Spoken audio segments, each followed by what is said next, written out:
Welcome to Transcending Comics, a podcast dedicated to trans representation in comic books, manga, and webtoons, both on panel and behind the scenes.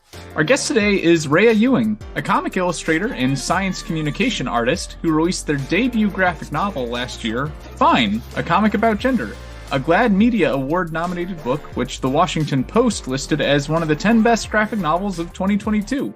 They're also the illustrator behind the beautiful and educational coloring books Love Letters and Seven Strengths, which explore diversity in nature and how it reflects human experiences. With no further ado, I'd like to welcome to the show Rhea Ewing. Thanks so much for having me. I'm excited to be on. Glad to have you here. Just hopping right into it here, talking about Fine, a comic about gender. For our listeners who haven't yet heard about the book, how would you describe it in your own words, as well as your intentions going into the project? So Fine is a nonfiction graphic novel based off of 56 interviews with people all over the United States about gender and how it impacts our lives and how we navigate it. I started the project in 2011 with the kind of simple, straightforward mission to understand gender and figure myself out. And then just, I figured I would get maybe 30 pages of comic material and then I would know who I was. I would just really put a bow on this whole gender thing and move on. And the very naive place to approach the project from. But as I learned more and more, I realized I needed to talk to more and more people, and the project expanded out to a full graphic novel. The graphic novel also includes my own story of coming out as trans and kind of coming to terms with who I am, my body, and also with finding my place in the queer community. I noticed reading the book that it felt really one of a kind among gender-related comics that I've read so far for the podcast, specifically with the way it balances personal narrative storytelling with also informing viewers on a subject that doesn't really have any universal answers or definitions for the many questions raised around it. With it being kind of one of a kind, when this project evolved from the original vision of a 20 to 30 page zine to a full graphic novel, what comics were you drawing inspiration from to find a style to kind of encapsulate all these big questions?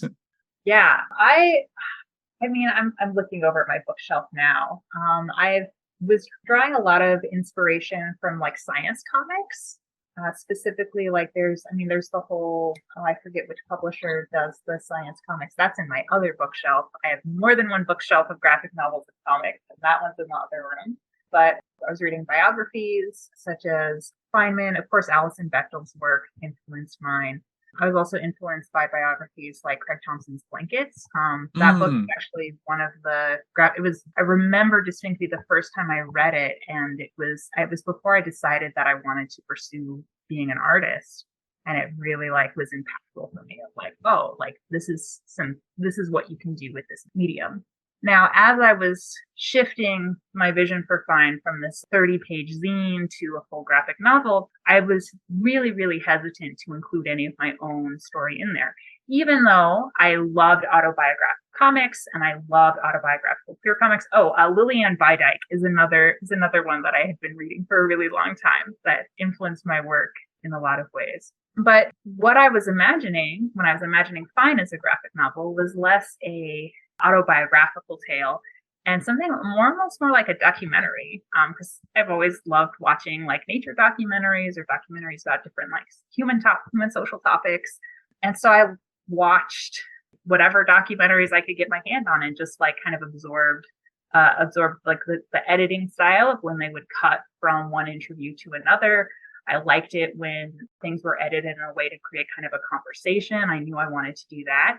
And it wasn't until I connected with my agent, Anjali Singh, and later on my editors at Norton, Live Right Norton. Live Right is an imprint of Norton Press. So it wasn't until I connected with my literary agent, Anjali Singh, and with my editors at Live Right Norton, Gina and Marie, and the three of them, they all really, really pushed me to include my own story in the graphic novel, which is something that I had been very hesitant to do. I've always been very aware of and afraid of taking up too much space in trans and queer spaces.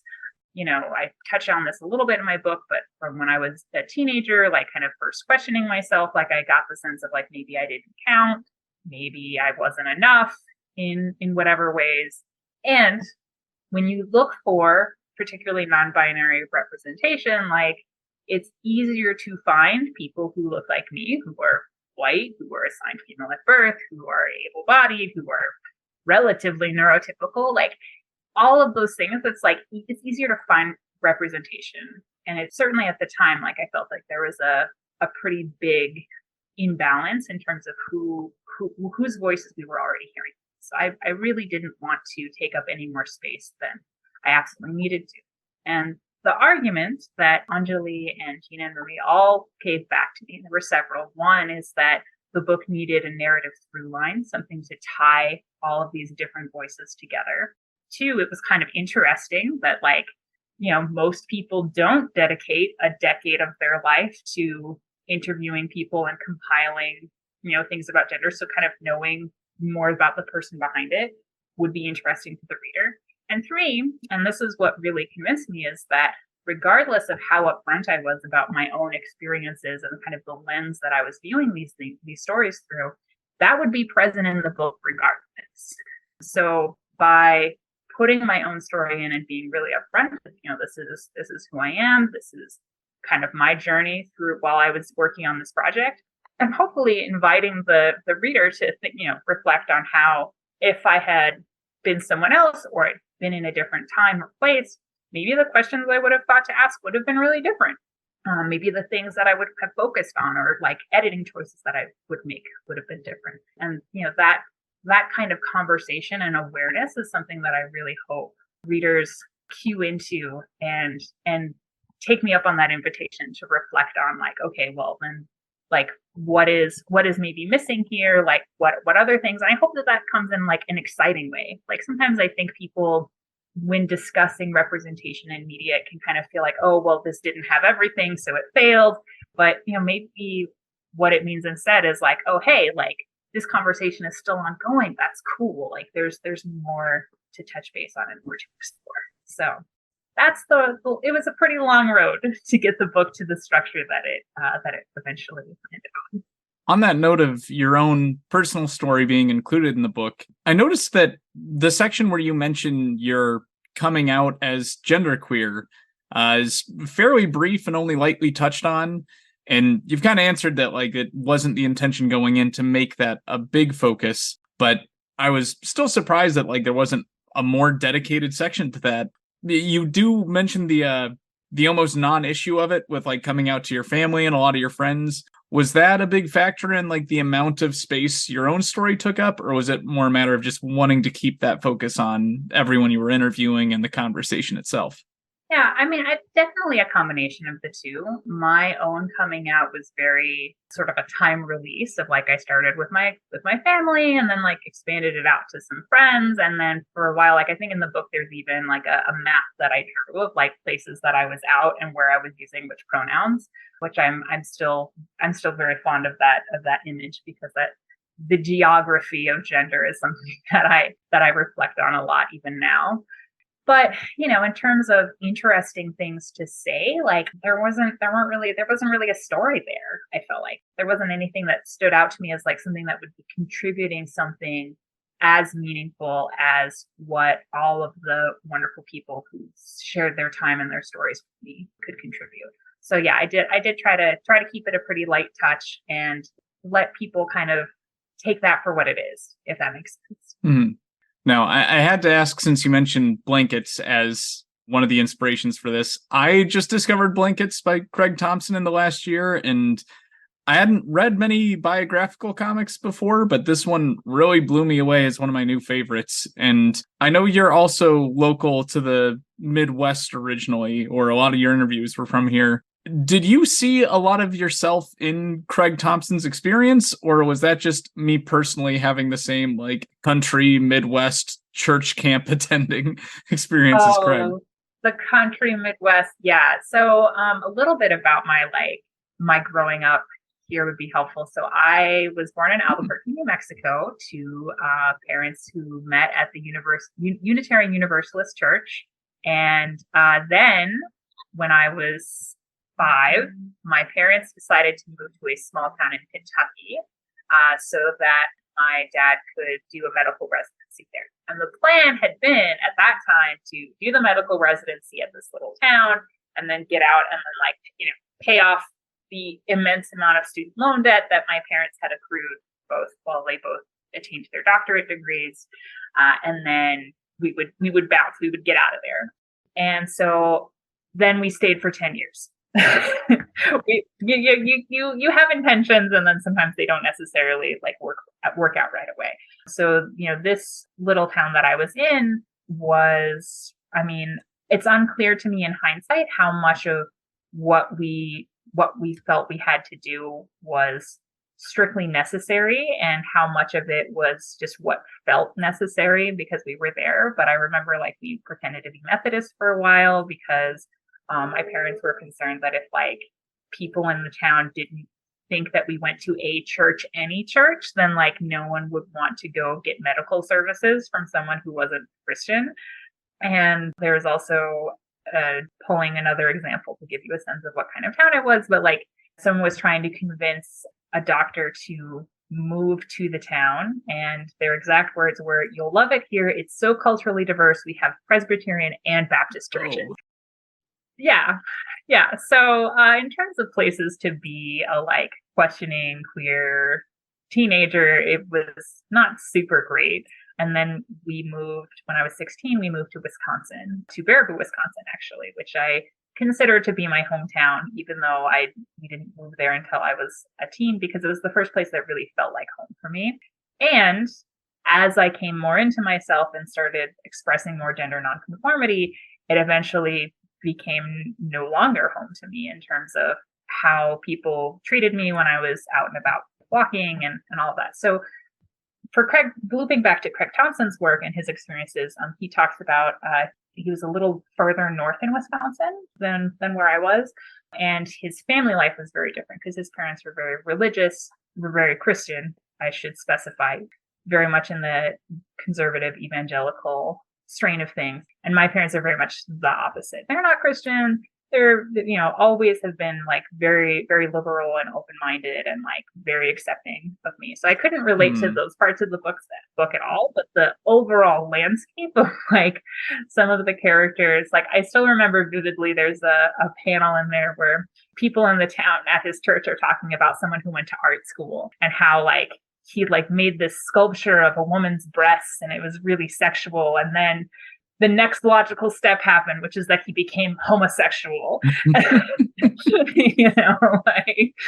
Stuff like that. I definitely related to, but the overarching experience of that kind of isolation of not fitting into a deeply religious community that is also your family, that didn't quite fit with my own. Really, with Craig Thompson's work, the expressiveness of his work and the way he allows his imagery he makes a lot of use of patterns and flowing brushstrokes in his work for some of the more emotional highlights. And that certainly influenced some of my work in Fine with the way I thought about showing my own dysphoria and disconnect from my body, for example.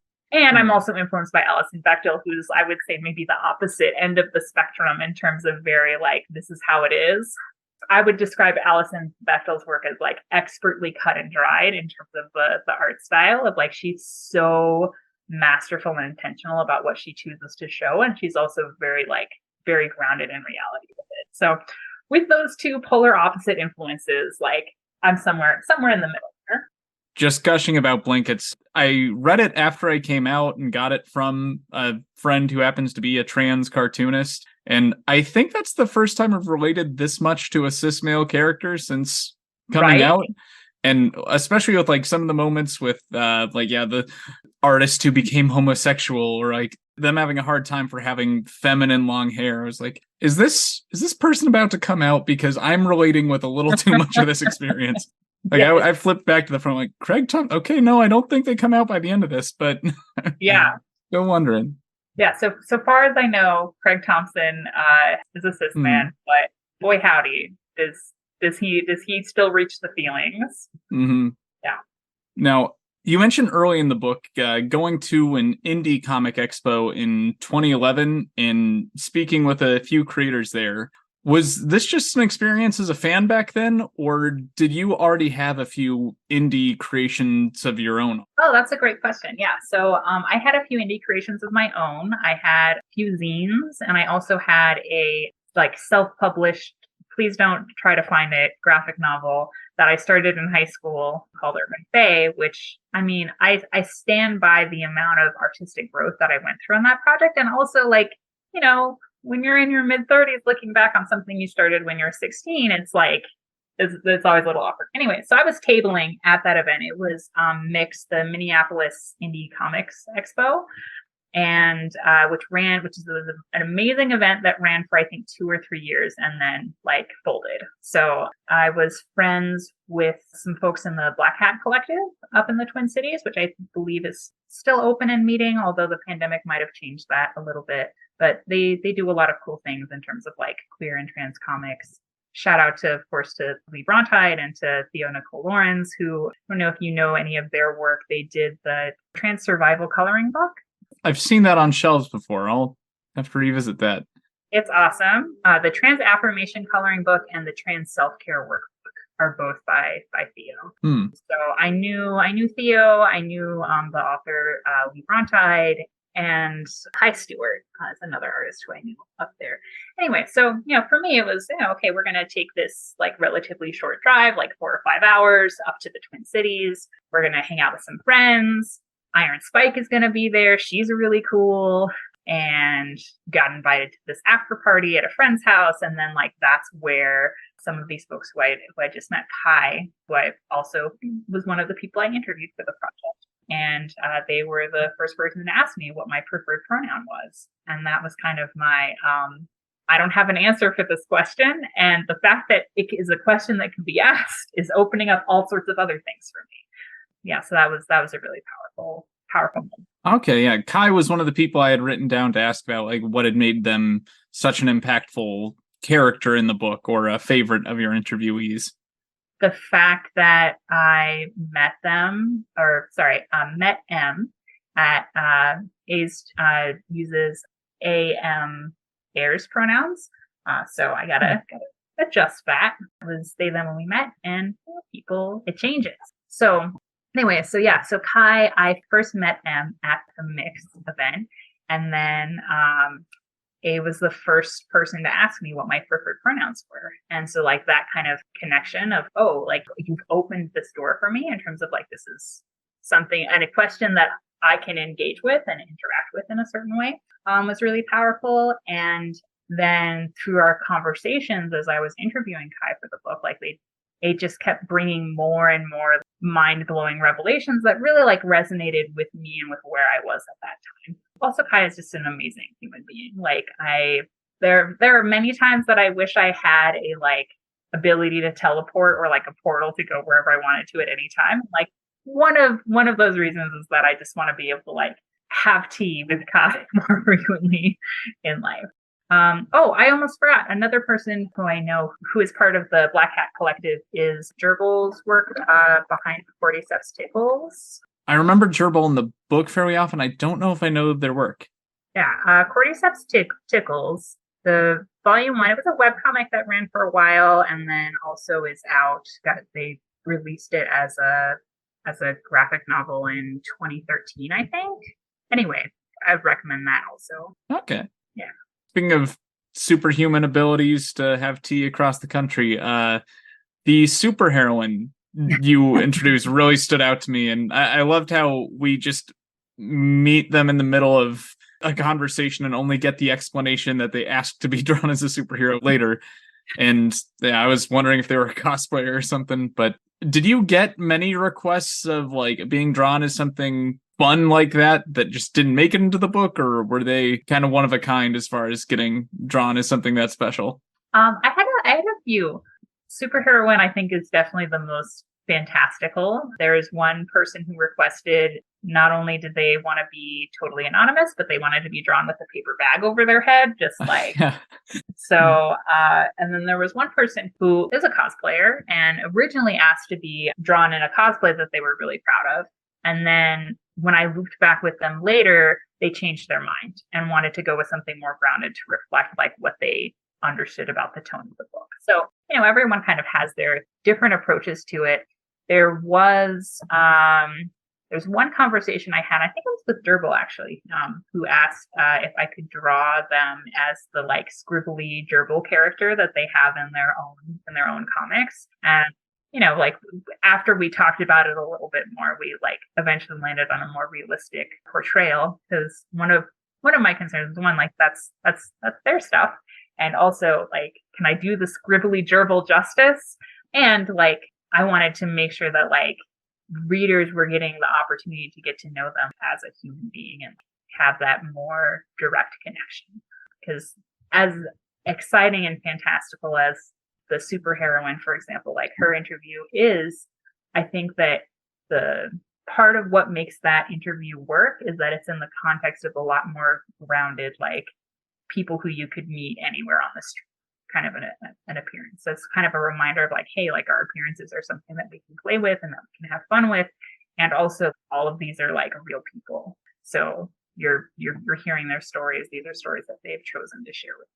And so it keeps that vulnerability in place. As far as other notable characters go, Daiquiri was someone I noticed you pulled from a lot. And like, honestly, I just really loved their presentation. Like, it was very distinct and beautiful, and I just really liked all the insights they shared and their experience. Are they someone you've kept up with, or like was there anything in particular that really made you pull from them as heavily as you did?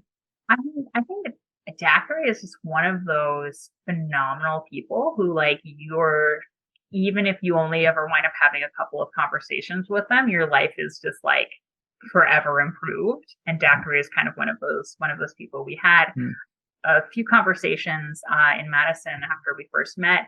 And then, as time went on, like folks had to move and all of that. We sort of like fell in and out of touch. And I don't think they're in the Midwest anymore. We kind of lost contact with each other, as I did get their approval for their appearance in the comic. And then like we haven't been in touch as much as I would like since then. But everything that they shared with me is like their whole interview. Like my process for selecting what to include in the comics is I interviewed folks. I transcribed each interview by hand because I didn't know that auto transcription was a thing.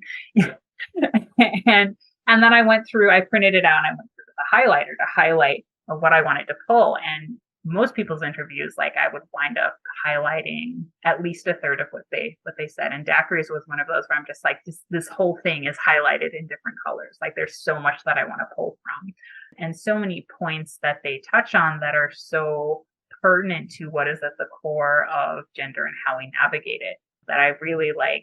I just wanted to pull and pull and pull. Anyway. So yeah, you conducted over 50 interviews for the comic. And I know that you've mentioned there are a few out there that like didn't get a direct representation in the book. What generally determined which ones would go unmentioned? Like I know you highlighted the distinct bits from your transcriptions, but was there anything that kind of worked as a disqualifier, or anything that was like really hard to decide if this would make the cut?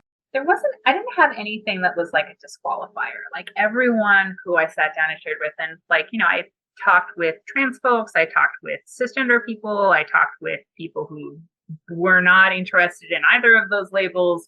And, I thought everyone had really interesting things to say. And ultimately, like what it came down to was really like three main factors. One, the biggest factor is just how much space do I have in this comic? There was one draft that got up to over like 450 pages. And I was like, okay, I can totally draw all of this. And my publisher was like, yeah, but we can't afford to print all those pages. And so like, cut it down. And that was like, I mean, anyone who's authored anything knows the pain of like having to go through and remove things that you love deeply and care about deeply. So that was certainly a process. And there were kind of some things where enough people had shared similar enough experiences that just sort of like choosing one to represent all of those kind of became the priority. There were also a few people who requested to remove their interviews from the book, either because things had changed for them. There was one person where their situation had changed such that they felt like it would be unsafe for them to be in a published book just because of some stuff that was going on for them. So I absolutely honored that. There was one person who kind of at the last minute, I actually had drawn like over 12 pages for her. And, as I was talking with her kind of like last minute, like double checking everything, it became clear to me that she wasn't feeling like safe or comfortable with the project. And so I was like, you don't have to do this. Like I can pull this. Like you're an amazing storyteller. I want your story to get out there, but I want it to get out there in a way that you feel safe and comfortable with and empowered about. So like this is purely an opt-in thing. And I wound up removing those pages, which again, like there's the pain for me as an author of like, oh, like that was so good though. And also like for me as a human being and for what I want for my community and for the people who have given me this gift of their time and their stories, like obviously like it's just a book. I want them to be safe. I want them to feel the love and care that they deserve. So, and then the third factor was more like flow or like making sure that things felt like they were in conversation with one another. So like there were a couple of points that got brought up by people that I thought were interesting, but were too tangential to the book as a whole and to like the flow of the story that I kind of was in a position of like, okay, I either need to expand this into its own full chapter or I need to like cut it. And so there were some things that did get expanded, like the discussion about bathrooms and like bathroom access. And there were other things that got cut. None of which, of course, are coming to my mind right now because we're at the end of a long day. Now, I believe I saw that the last of these interviews generally took place around 2018 and 2019. I'm curious what you've observed regarding gender in a world that was in the midst of a lockdown after that, and then coming out of a lockdown, and just this generation of trans people, myself included, that kind of figured ourselves out during that time of just being stuck in with only a sense of self-reflection to keep our minds occupied. Yeah, I mean, I feel like you've already said it better than I could possibly, but like you're definitely like absolutely not alone in that experience of, your gender is so contextual in how we experience it, how we like conceptualize it, and in who we're talking to, that like the lockdowns for so many people provided this sort of like reset of like, okay, what if the rules of the game are completely different? Then how would you want to how do you want to be seen? Like how do you have this space to like really relax into it and think about like, who am I? What's going on? Also, I mean, 2020 was a really tumultuous, difficult time for a lot of reasons. Like, we had the civil protests and reaction to George Floyd's murder. We had, honestly, that whole year is kind of blurred because I was also dealing with some of my own health issues on top of it. So I'm just like, well, but yeah, like everything felt like it was falling apart and that everything that we thought was sort of really fixed and impermeable, like turns out it wasn't. And so I think that like that opens up for people like, okay, how can I interface with the world in a new way? And that's sort of like the positive that came from all of that upheaval and difficulty. And, with regards to Fine, like the closing chapter, like really focuses on the concept of gender as something that we're constantly building and taking apart and rebuilding. And I think that something like the 2020 lockdowns and all of the political upheaval that was happening at the same time as well really highlights like how we're doing that all the time with all sorts of things in our lives and as a society. And that, I don't know, it really makes sense to me that gender falls into that. As far as aftermath stuff, I have noticed that period of isolation, I do feel like was really radicalizing in like positive and negative ways for a lot of people. And so like coming back out into the world, like that combined with sort of this resurgence of moral panic about LGBTQ folks and DeSantis and all of that stuff. Like I do think that like in some ways that was fueled by people being isolated and disconnected from one another. So I don't know. I don't necessarily have a like clear and salient point on all of that, but I do think that's maybe part because I'm still processing for myself what happened with all of that. So yeah, but I suppose more looping back, more relevant to the conversation here. One of the things that I really, really hope that as many readers as possible like take away from the book is a curiosity of like what would happen if some of those same interviews took place today. Like, how would they be different? What if it was a different person asking the questions, even if the questions themselves were the same? And I really like love it when I have people ask me if like I'm planning on doing a sequel. Am I planning on like talking to these people over here? Because like that's the heart of it, is that this is something, it's not a set and done thing because we're still making it, and we're going to keep making it and rearranging it and finding the rules that, in my vision of how gender should work, include as many people and as makes it a like fun and joyful space for as many people as possible.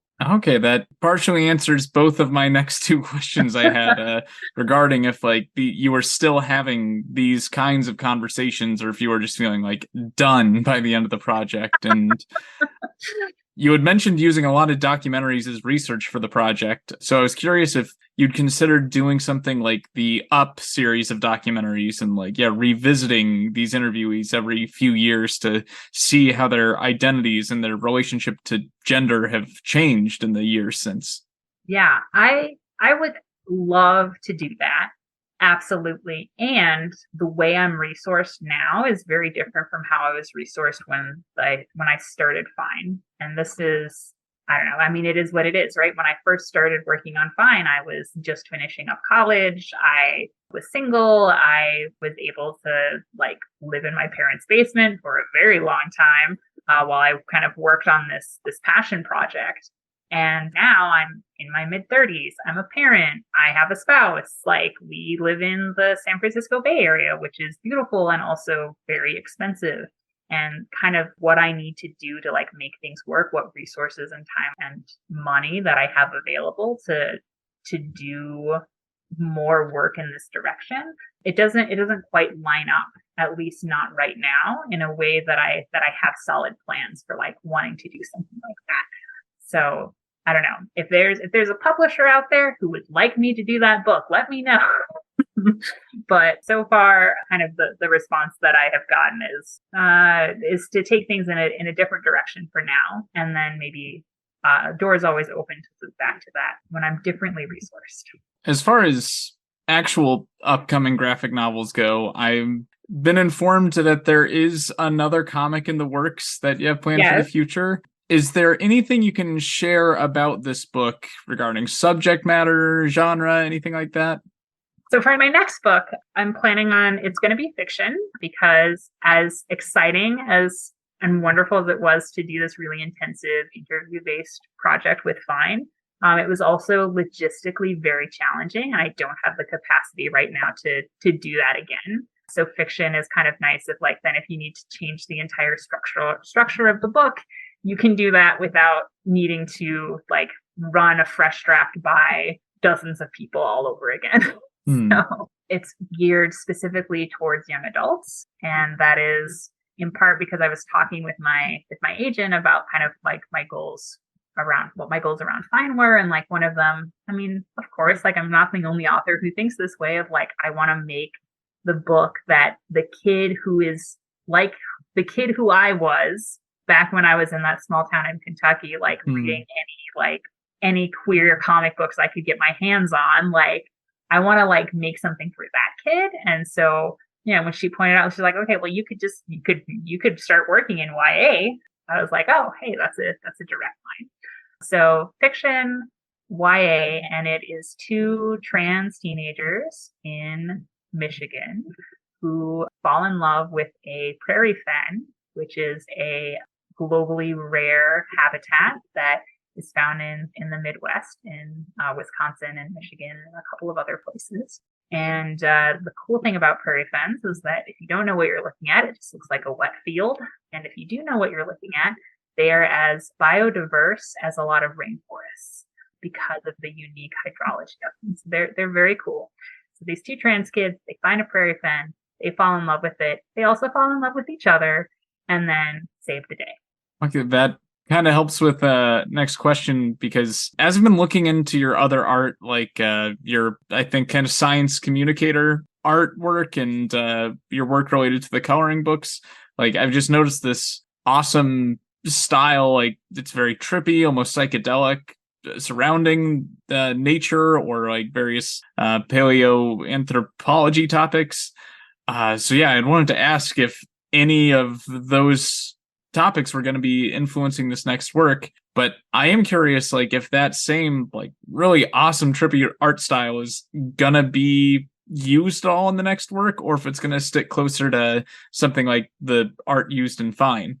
Yeah, so I would love to do to take on the challenge of a graphic novel entirely in my fine art style, where it's like very, very intricate and all that. I think that would be it would be challenging because the type of storytelling that I do in my fine arts and science communication work is like it's inherently different from like what you do with sequential art when you can have multiple panels. So there's that. But more importantly is the capacity. So I will spend between 30 and 120 hours on a single image for my fine arts work. Doing that panel by panel for a whole graphic novel, like I don't have time for that. Even if I had like the resources to like work on nothing else, that would be difficult. And I also think in terms of ways it connects with the reader, a style more along the lines of Fine would be more accessible to folks I'm thinking about my audience. What I'm planning for my next book is to have this more fantastical style, but only in certain pages and panels where I really want like the moments of emotion and connection to nature to really like shine through. So we were talking earlier about Craig Thompson's work. I'm also influenced by like shoujo manga and like, you know, when someone's having a feeling and there's suddenly like a field of flowers behind them. What if that, but Midwest native plants? So that's what I'm thinking with that. Did that make sense? I just get excited and I start talking about it. Like I've never been the best at appreciating fine art, and I've been completely unexposed to science communication artwork, or at least that with that label until now. And I really like what I've learned, like about the bluegill fish with 4 genders and like all these other really interesting, obscure nature facts from that work. Like I could see this working really well doing something like Jonathan Hickman in his comics uses a lot of like these infographic insert pages, or like I know it's, you know, like in anime, it's the little infographics they use as they cut to and come back from commercial. Like I feel like that art style would work really well in the midst of an otherwise traditionally formatted comic. Yeah.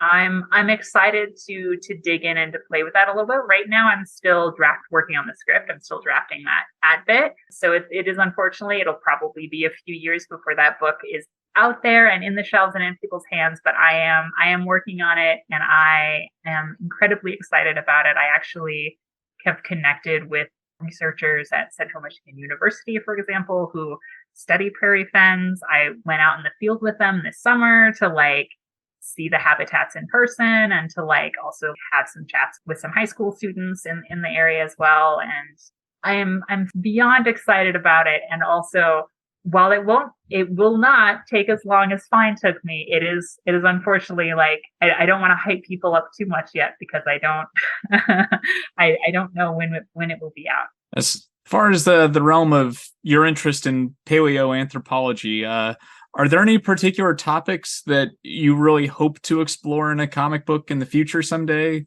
with maybe not an immediate plan?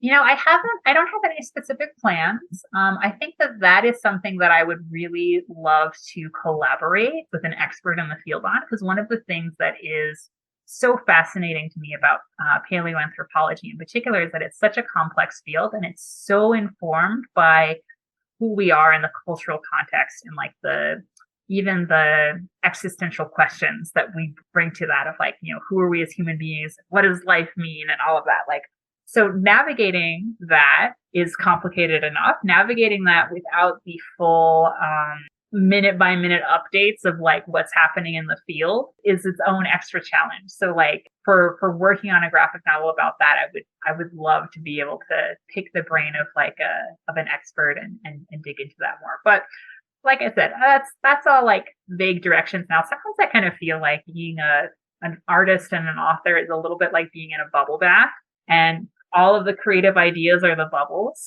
and you can't hold all the bubbles, but you can enjoy that they're there and focus on the ones that you are currently working on. Now, before we wrap up, would you like to touch a little bit on your work as a science communication artist and what exactly that entails for those unfamiliar with the idea?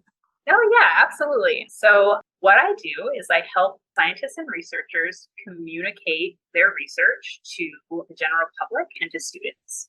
And I specifically I'm scientifically literate, and I also am good at project management. So, I can kind of smooth some aspects of the workflow there. If you don't know any scientists, they are chronically overworked people who secretly have 20 jobs. So every primary investigator, every like researcher out there, every professor is secretly working 20 jobs, and that's why they're tired all the time. So I bring a lot of organization, and I also bring a lot of awareness of diversity and of gender diversity, of diversity when it comes to disability, and of racial diversity with using my experiences that I gained from Fine. So, for example, when a recent project that I did was I helped design and illustrate a set of learning modules for undergraduate biology students. Like, this is something that you would encounter in like an introduction to biology course. Like you're 101, you're a freshman, you get this like, you start going through this learning module about biodiversity data science. And surprise, some of the scientists that are being featured in this module are queer, are trans, are like, we're going to have acknowledgements that like, it's not like an, oh, hey, look, we're so diverse moment. It's like, hey, like these are based off of real people in this field. And whether or not you see yourself in that, there's so much value in seeing scientists as human beings and seeing science as something that is inherently human and that connects us all. And therefore, it is also like inherently diverse and also stronger the more people and the more types of people you get into it. So that's a little bit of a, I suppose, rambly way to describe what I do. It's the most concise description I can offer of it is just art that connects people to science and emotionally resonates. Awesome. Yeah, that's a field I'll definitely be wanting to look more into. And thank you for introducing me to it. Otherwise, like, I don't know, I guess Bill Nye and the other science educators failed me and never introduced me to this as a concept. I mean, it's also a relatively new one. So a lot of the work that I'm doing is funded on what's called a broader impact section of a grant. So broader impacts are where a grant gives a researcher, here's a bunch of money, like run this study, figure this out. And then the broader impact section is like, okay, cool, you did the study. How are you going to connect that to the general public or to other people in some way? And that's relatively new. And it's kind of, relatively speaking, sort of an emerging field. And so like where the work that I'm doing as an artist in that is, I don't know, it's a little bit sort of like inventing my dream job, I suppose. That said, if anyone wants to rec me your favorite science communication artist, please let me know. And also, if you haven't already, absolutely check out the nonfiction science bookshelf of any comic store because there's some absolutely delightful stuff there. I recognize this isn't the topic of the podcast, but like everyone needs to go read Science Comics Bats immediately because it's about bats and it's adorable and it will just make you happy in your heart. It's very timely. Just yesterday, my girlfriend was tearing up in the kitchen watching cute bat videos. And I thought she said cat, but no, she was talking about bats and how cute they are. And Bat Nursery is doing great things. Well, you should get her this book. Buy this book for your girlfriend. All right, I got to get this before I'm done editing it so we don't spoil the surprise. So, good call. As far as other further reading, though, just for a last final question of the week, for those of us that have read Fine and are ready for some further reading or just other fun reading in the realm of queer and trans-related comics, Are there any books you've been reading lately that you'd really like to plug, or anything you've been looking forward to lately? So oh my gosh, there's so much. First of all, I have to recommend Queer, A Graphic History and Gender, A Graphic Guide by Meg John Barker and Jewel Scheel. When Gender, A Graphic Guide first came out, I had a small crisis about it because I was like, this is the book that I originally imagined Fine would be. It takes a completely different approach. Like, Meg John Barker has the academic chops to like dig in from a completely different perspective. And I think it's such a wonderful compliment to Fine, which is this very like, Studs Terkel kind of like, what does your average Joe think kind of approach. But it's very well done. It's a bit wordier than your typical comic. So their style is that they'll have some like spreads where it's like there's a large block of text and there's illustrations around it. And then they have some sections that are more of a traditional comic. I also, of course, have to mention Archie Bongiovanni's work, specifically Mimosa and Quick and Easy Guide to They, Them Pronouns. There's also... Listeners, stay tuned for more from Archie that might be coming in the future.